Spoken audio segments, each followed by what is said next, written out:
जब बच्चों के फेफड़ों में कफ के दोष बढ़ेंगे, नमूनिया वगैरह होने लगेगा, और अब जब हॉस्पिटल भरते चले जाएंगे तो उन फेफड़ों की शेप लिए हुए इस समय अंगूर मार्केट में बहुत देखने में आएंगे। अंगूर के लच्छे को जब हम उठा करके देखते हैं तो वो फेफड़े की शेप लेता है, जैसे फेफड़े पानी से भरे हुए होते हैं। इस समय यदि अंगूर का सेवन किया जाए तो यह व्याधि आने से पूर्व ही समाप्त हो जाएगी, इसका तत्काल आराम आ जाएगा।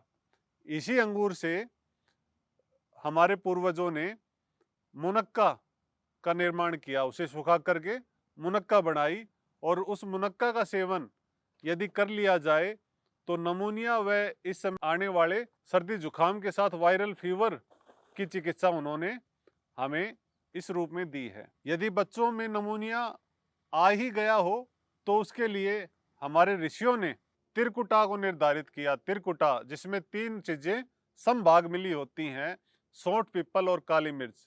इन तीनों को मिलाकर के यदि इस ऋतु में सेवन किया जाए तो इस ऋतु में आने वाले नमूनिया, खांसी, जुकाम व वायरल फीवर से बहुत आसानी से बचाव हो सकता है। इसका उचित अनुपान करें, लेकिन हर ऋतु में नहीं। इसका इस ऋतु में ही विशेष महत्व है। अन्य ऋतु में इसका सेवन करने के लिए अवश्य किसी वैद्य जन की सलाह की आवश्यकता पड़ेगी। एक दूसरी चीज, जो बच्चों की आंखों में काजल डाला जाता था, वो काजल यदि इस समय बच्चों की आंखों में डाला जाए तो वो भी इस समय बिगड़ने वाले कफ में विशेष भूमिका निभाता है। उसे उसमें बचाव का एक विशेष रोल अदा करता है। इस समय आप देखेंगे भी कि जिन बच्चों में सर्दी जुकाम लगने वाला हो उससे 1-2 दिन पहले ही उनकी आंखों में कुछ पानी सा नजर आने लगेगा, आंखें सफेद होती चली जाएंगी। ये जो आगामी लक्षण हैं, ये बच्चों में बिगड़ने वाले कफ के लक्षण हैं कि अब उसमें बुखार, सर्दी जुकाम आने वाला है। यह दोष ना आए उसके लिए उनकी आंखों में काजल उपयोग करें तो उससे उनका बचाव होगा। और बड़ों में भी जहां इस समय अस्थमा के अटैक आने की संभावना बढ़ती चली जाती है और कफ से जो कब्ज या बार बार फ्रेश होने की आदत इस समय पर बनती है, जिसको आईबीएस का नाम भी देते हैं, इस समय जैसे जैसे कफ पिघल करके नीचे पेट की ओर बढ़ेगा तो आईबीएस के रोग या कब्ज की शिकायतें बढ़ेंगी, तो उससे अस्थमा अटैक या पैरालिसिस की संभावनाएं भी बढ़ती चली जाएंगी। तो उसमें भी तिरकुटा का सेवन या ऐसी औषधियां जो कफ को कम करती हो। इस समय प्रकृति में एक और सुंदर समाधान है, बेर। यदि इस समय छोटे बेर का सेवन किया जाए तो वह कफ के दोषों को कम कर देता है। इस समय आने वाली महाशिवरात्रि, वैसे तो शिवरात्रि हर माह में आती है, किंतु इस माह में आने वाली शिवरात्रि विशेष रूप से महत्वपूर्ण इसलिए माना गया है क्योंकि यह जो शिवरात्रि है ये कफ दोष से जुड़ी हुई है, और शिव शिव तत्व को, शिव जी को कफ से जोड़ करके रखा जाता है कि शिव तत्व जो है वो कफ से जुड़ा हुआ है। तो इस शिवरात्रि पर अक्सर लोग बेरों का सेवन करते हैं, बेर खाते हैं। तो बेर खाने से शरीर में छेदन भेदन का कार्य होता है। छेदन भेदन के जरिए उस कफ को छेद करके, उस कफ के अंदर उसको भेद करके उसे बड़ी आंत तक लाया जाता है ताकि वो मल के जरिए हमारे शरीर से बाहर हो जाए।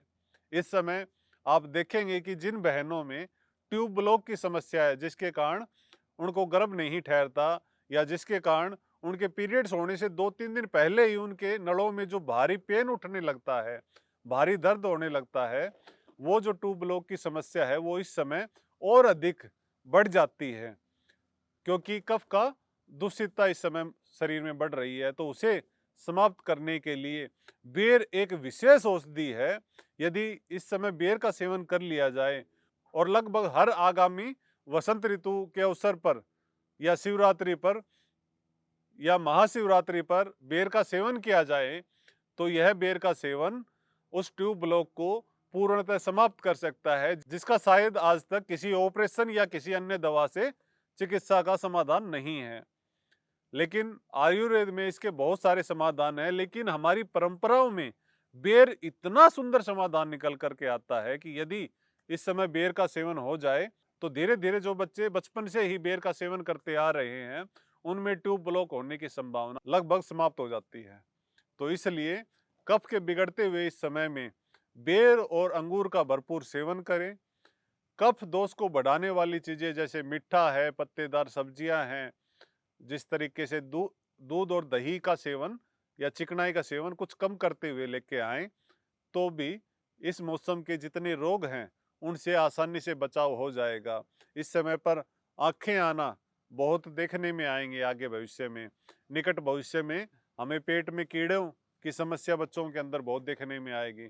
तो उस समय प्रकृति में सहसूत का सेवन करना विशेष गुणकारी हो जाएगा। यदि इस समय सहसूत का सेवन कर लिया जाए तो सहसूत जो कि एक कीड़े की शेप लिए हुए ही होता है, यदि बच्चे सेवन करेंगे तो उनमें कीड़े पड़ने की संभावना, उनके पेट में कीड़े उत्पन्न होने की संभावना समाप्त होती चली जाएगी। देखिए, प्रकृति ने हर जगह हमें समाधान दिया है, हमारे पूर्वजों ने, हमारे ऋषियों ने। आवश्यकता है तो बस इन्हें समझ करके ठीक से अपनी परंपराओं का निर्वाह करने की। यदि आप अपनी परंपराओं को, अपनी संस्कृति को ठीक से समझ गए, तो आप अपने सत्य सनातन को ठीक से समझ गए, और सत्य सनातन को जीने वाला व्यक्ति कभी रोगी हो ही नहीं सकता। इसी के साथ आज के इस वीडियो को यहीं पे विराम देते हैं। जय हिंद, जय भारत।